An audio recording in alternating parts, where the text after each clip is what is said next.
Welcome back, hodlers. I hope you've hodled well throughout this week because it's been a wild one. We talked a lot about the crypto regulations. We discussed it even on the live stream that we had on Saturday.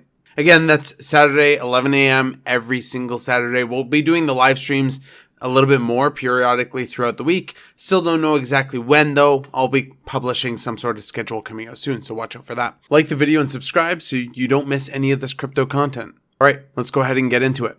So this week has been pretty crazy, and we actually see somewhat of a good ending, which is a little bit weird, but we'll talk about everything, where we are right now, what's currently happening. Now, I'll first go into the first article. Now, both articles are very, very similar in what we're discussing, but politicians are actually coming to the aid of these poor crypto regulations that we've been discussing throughout the week. That includes Ted Cruz and popular CEO Jack Dorsey from Twitter, obviously popular in both ways. I guess both of them are popular in both ways. So you can have your opinions about both of these gentlemen here. Obviously, they're coming to defense of the crypto tax rule in this case.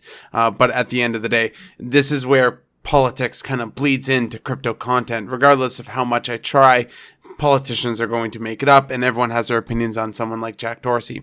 Now, that being said, it's a unified ideology that we can't stifle innovation within the crypto area. And Ted Cruz specifically says, in quote, "Crypto got screwed tonight," and he's basically targeting the Democrats, saying that they're going after crypto regulations. And obviously, what was happening was going to be very damning to a cryptocurrency for blockchain innovation. And Jack Dorsey had similar concerns with mentioning that regulations like this, such as these, would drive development outside of the United States, which when you have a critical technology like blockchain and like cryptocurrency, you really don't want to force that outside of your country and be left behind. It's like basically saying no thank you to the internet. Meanwhile, everyone else takes benefit and improves their lifestyle based on the internet. So with those in mind, they did come up with a compromise amendment for crypto. So essentially, after everything, they did get that compromising amendment that would exclude the protocol developers like proof of stake validators, crypto wallets that have been offered, and then this needs Senate's unanimous support. Now, this provision, this whole thing has started by this massive $1 trillion infrastructure bill happening in the United States. Now, again, I'm not going to get into the politics of it because, one, I'm not American. And two, this channel is about cryptocurrency. But that being said, I do see infrastructure as something that's important, so maybe it's important spending. Who knows? Again, I don't know anything about the general bill, like I said earlier last week. But this has proven to be good news for the cryptocurrency space. Senator Rob Portman did have some mentions here as well to say after the agreement was struck, basically saying that these rules would clarify where crypto is without curbing innovation. So overall, it sounds like a happy ending to a very scary little tale that we went through. And looking at the Bitcoin chart, we kind of see that represented here. Now, Bitcoin is currently sitting at 45,731, and it has been bouncing around that and 46,500, give or take all day. So Bitcoin is above our 20-week SMA. If we do look at where Bitcoin is currently on the daily chart, so Bitcoin has decisively broken out of our $42,000 level that we discussed. Now, again, I made a couple of different pinpoints, a couple of different critical checkpoints that we need to hit to make sure that we can be bullish again. And again, I would say that the first one has been met. I said that as long as we move past $42,000 with some sort of conviction, then we are most likely in the clear.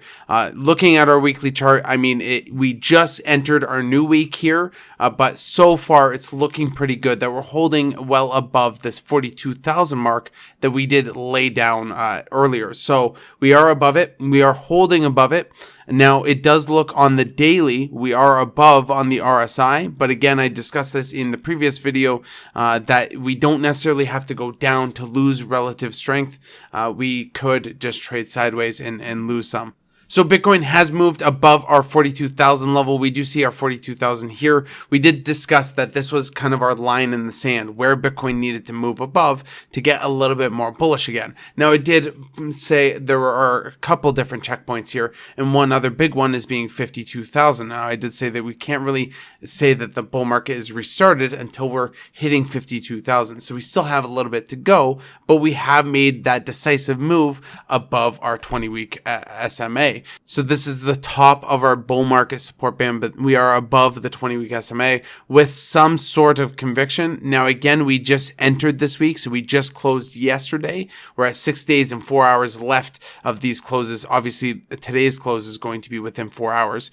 So it does look good so far. At this point, we do have some conviction out here. But again, I want to be tentatively cautious until we hit 52,000. But this is looking pretty bullish to me. At this point, I'm pretty happy with where we're going. And obviously, a lot of this could be because of the positive crypto regulations, which I think is exactly what cryptocurrency needs to hear right now. Now, I know that it seems weird that United States regulations impact the crypto market so much, but in reality, it's one of the biggest markets. It's one of the richest markets in terms of investor money. A lot of institutional investors are in the United States. Now, of course, that doesn't take away from like Asian investors. There's a lot of Chinese money as well that's battling out in these markets, but it does at least bode well for one of the biggest economies to still be represented within cryptocurrency, at least for now. So hopefully no damning regulations come through. Right now, this is looking pretty bullish. I think we can be pretty optimistic of where Bitcoin is going to go in both the near term and the long term. Now, of course, I still don't think that this was our market peak. I do think that this is going to lead to a run up to our market peak. I can't deny that the reality is that September could happen. I'm not going to say no to that, absolutely, because we made a huge trendwards up. I personally am in the camp that we're going to struggle a little bit, but I don't think that we're going to see that 100,000, that critical 100 or 150,000 by September. Again, just to put it in perspective, this is how much Bitcoin needs to increase like on a daily. This is the chart that it needs to follow to go ahead and hit that $100,000 by September. Now, again, I cannot deny that the possibility of a blow off top like this, the possibility of that happening, I can't deny that that is a reality that could possibly happen. The probability, though, is that Bitcoin is going to go on a more gradual increase and slowly make its way back up until it's able to hit those high levels down the road with a little bit of support. So that's just my prediction. Of course, now I'm no financial advisor, so take everything that I just said with a grain of salt because I'm not here to give you financial advice. However, I have given you some consistent good advice to buy below the 50-week moving average that has proven to be correct because now we've gone through a short-term gain and a long-term gain. And just think that just a few weeks ago, we were in extreme fear. In fact, just last month, we were in our deepest, darkest point of extreme fear at 20 points. Right now, we're at 65 points of greed. Of course, we're not totally at the greedy end of the spectrum quite yet, but we are going to get to that point soon. And at that point, you need to be in perspective of whether or not the market's going to continue going up or if the market's going to eventually go down a little bit and have a retracement. Now, that being said, I don't think that we're going to see a massive retracement anytime soon. We're just going to see a gradual run up, and any dips are just going to be par for the course. Going over some altcoins while I have you is Cardano is at 147. Ethereum has made a huge leap up to 3,100, almost taking its all-time highs. It's only got a little bit more to go. What's that? 4,300 is basically the all-time high. So Ethereum is not that far off from reaching that. We do see a lot of buying opportunities still in the market, such as like KSM, for example, hasn't really increased much back up to its original levels. We do see that DOT did make some motions up. VeChain sitting at a glorious 10 cents, back up to that 10. And the total crypto market cap is sitting at 1.8 trillion. So overall, very good week for crypto.